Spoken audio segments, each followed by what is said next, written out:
structure of eye.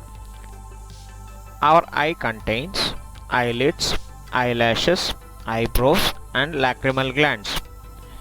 A thin layer called conjunctiva covers the portion of the eye.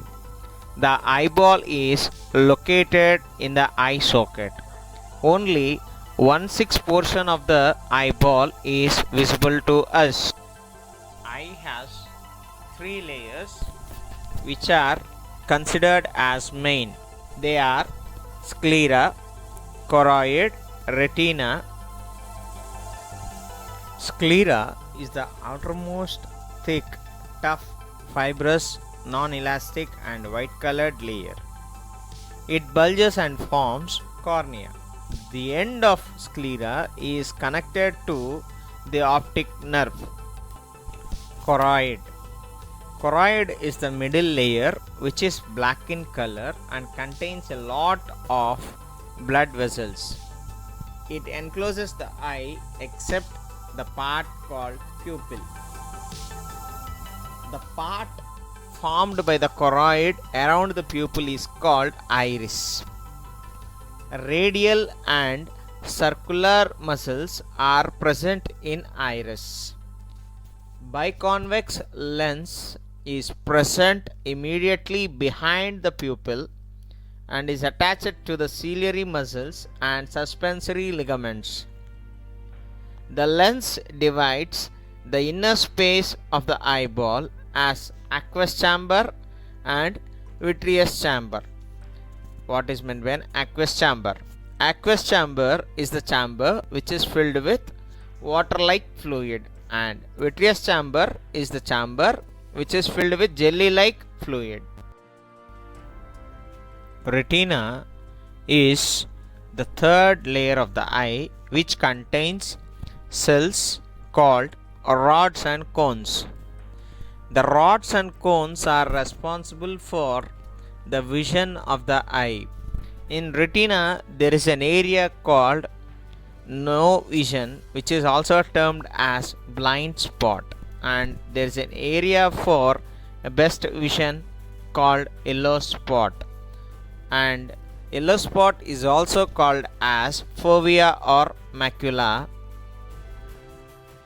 The receptor cells in the eye. The real work of the retina is performed by light sensitive cells known as photoreceptors. These photoreceptors cells consists of two different types of specialized cells called rods and cones. Coming to rods. Rods are nearly 125 million tiny structures which are containing the pigment rhodopsin, and it is helpful in seeing in dark. That is, they detect the low intensity of light at night, though they cannot make fine distinctions that gives rise to our sensation of color, but helps in making fine distinctions if necessary. Coming to photoreceptor cells, the cones. Cones are nearly 7 million cells and which are having the pigment called iodopsin that comes to play in bright light.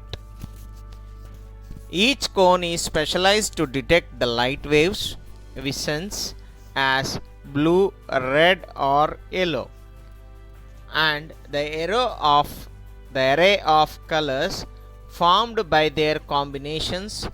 The cones concentrate most in the very center of the retina, which is also called as fovea or a bright point or yellow spot, which gives us our sharpest vision. With the movement of our eyeballs, we use the fovea to scan whatever intercepts us usually. For example, the feature of a face or a flower. There are other type of cells in the retina that do not respond directly to light.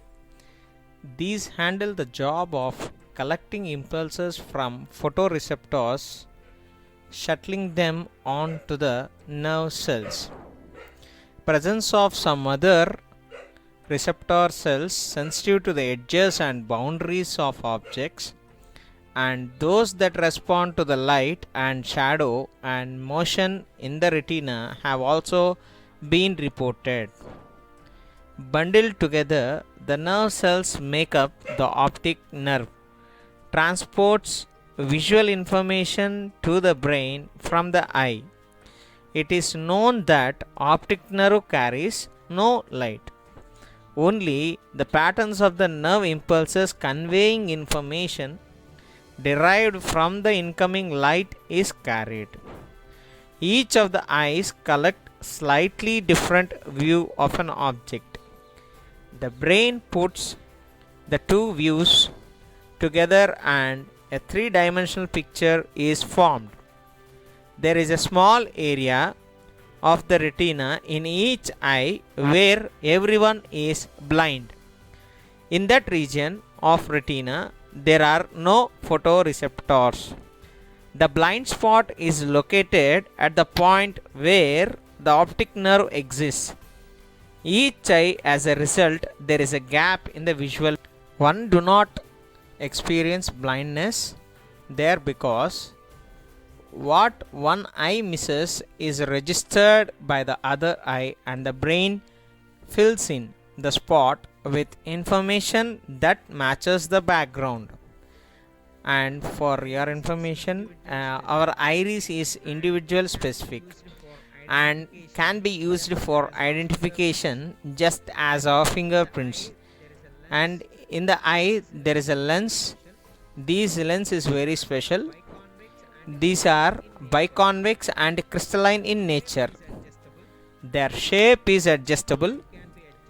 Their focal length can be adjusted or changed with the help of ciliary muscles and suspensory ligaments. They can change the shape of the lens from a moderate to more convex form.